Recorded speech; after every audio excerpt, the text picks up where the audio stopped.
suis enseignant-chercheur, Ouais. donc enfin, vous êtes payé pour ça, enfin vous payez pour ça. Donc j'enseigne et je fais de la recherche parallèlement. Voilà, j'enseigne sur journalisme, communication et je mène mes recherches également sur ces thèmes-là.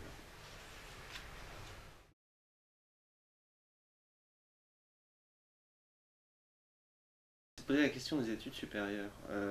J'avais pas du tout l'idée claire. Ouais. Euh, mais vraiment pas. Je savais ce que je ne pouvais pas faire. C'est-à-dire que je n'étais pas un grand scientifique, ça c'est sûr. J'ai passé le concours d'un IEP que j'ai eu presque par hasard, mais par miracle. Mais j'avais commencé un cursus de droit. En fait, j'ai fait 3 jours de droit. Et ce qui m'a suffi pour comprendre que si je pouvais faire autre chose assez rapidement, ça me motiverait. Ensuite, je suis rentré à Sciences Po à Rennes. Mais il n'y avait pas de plan de carrière, vraiment. De la même manière que la recherche est venue plus tard.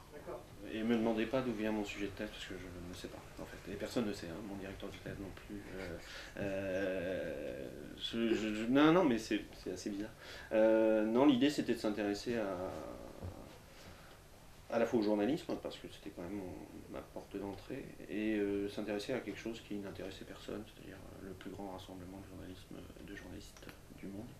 Et il n'y avait rien là-dessus, quoi. Et c'était des gens, beaucoup de journalistes, mais complètement invisibles. Donc l'idée c'était de comprendre qu'est-ce qu'ils faisaient là, à quoi ils occupaient, enfin comment ils travaillaient, etc. Et comment l'Union Européenne travaillait avec les journalistes, etc. Mais je ne sais pas d'où vient l'idée.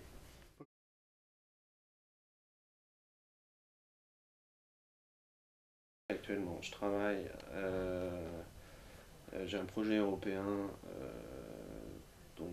qui rassemble 13 équipes et moi je dirige l'équipe française qui porte sur les pratiques journalistiques et notamment les questions de responsabilité sociale des journalistes et des médias.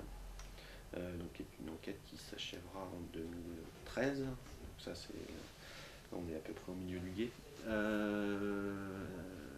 Sur quoi je travaille actuellement? Je travaille sur ça. On a une enquête collective au sein du laboratoire sur les anciens salariés de Molex, qui rassemble les compétences de chacun, c'est-à-dire des spécialistes du travail, des spécialistes du droit. Pour ma part, puisqu'il s'agit d'un conflit qui a été très médiatisé, je m'intéresse à cette question de comment se fait-il que ce plan social ait donné lieu à autant de médiatisation, sachant que je crois qu'il y en a 2000 par an, des plans, enfin comment on les appelle, plans de sauvegarde de l'emploi aujourd'hui. Et voilà, il n'y en a que quelques-uns de médiatisés. Voilà, ça me paraît pas du tout évident, à Villemur-sur-Tarn, 4500 habitants, une espèce de petit bourg rural industriel, ça me paraît pas du tout évident que ce conflit était destiné à faire la une des journaux, à être cité par tous les hommes politiques comme un espèce de symbole. Donc voilà, je travaille là-dessus aussi, et à mes moments perdus, je travaille aussi, mais c'était lié à des choses que j'avais fait avec les étudiants en séminaire de recherche. Je m'intéresse à notre président de la République comment dire, à la question de sa persistante impopularité qui pendant très longtemps est passée totalement inaperçue aux yeux des journalistes.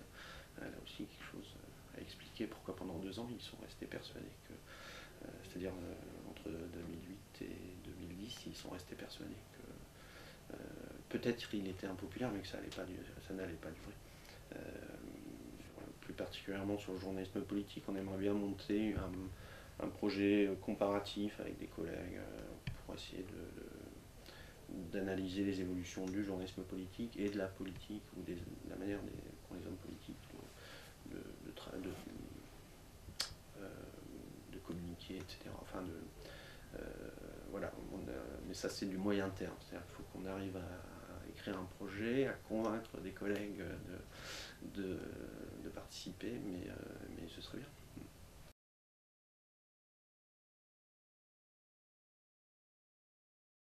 Centaines de morts en Syrie et absence d'image qui fait que voilà, c'est juste des chiffres égrenés à la radio. En l'occurrence, c'est à la radio que j'entends